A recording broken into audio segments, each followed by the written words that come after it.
Hello guys, അപ്പോൾ ഞങ്ങളെ പണി ഇതാ തീർന്നും കൊടുക്കുക.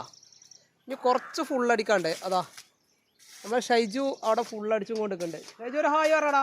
ഹായ്. ഓക്കെ, അതാ നമ്മൾ സെറ്റിങ് പറഞ്ഞാൽ ഇതാ ഇവിടുന്ന് അങ്ങോട്ട് 22 അടി ഷീറ്റ്, 10 ഷീറ്റ് വരും അങ്ങോട്ട്. അതേമാതിരി ഇവിടുന്ന് ഇങ്ങോട്ടും 22 അടി ഷീറ്റ് മേയാണ്. വേഗം റാഡ് കൊടുക്കി.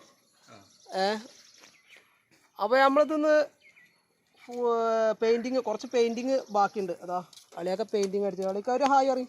ഹായ്. ഹായ്യോ. ഹായ്. ആ, അപ്പോൾ അളിയൊക്കെ ഒരു ഹായ് ഒക്കെ പറഞ്ഞോളൂ. അത് കഴിഞ്ഞിട്ട് നമുക്ക് അടിക്കൊരു സെറ്റിങ് വരുന്നുണ്ട്. അതാ അവിടെ ഒരു സെറ്റിങ് വരുന്നുണ്ട്. അവിടെ ചെറിയ പ്രശ്നമുണ്ട്. ഒരു 3 ഫേസ് ലൈന്, 1 മീറ്ററിൻ്റെ ഉള്ളിൽ അവിടെ 3 ഫേസ് ലൈനും കിടക്കുന്നുണ്ട്. അവിടെ എന്താ ചെയ്യാന്നൊരു പുടുത്തമല്ല, പൗതിയാക്കി എടുക്കുകയാണ്. കൈക്കോല അടിച്ചിട്ടുണ്ട് അവിടെ. അപ്പോൾ ഇതാണ് കഴിഞ്ഞിട്ട് അത് തുടങ്ങും. അപ്പോൾ നമ്മൾ ഷീറ്റ് മേഞ്ഞിട്ട് ഇതൊക്കെ വിട്ടുതരും. ഷീറ്റ് മേച്ചിട്ട് ആ വീഡിയോസും വിട്ടുതരും. അപ്പോൾ ഓക്കെ.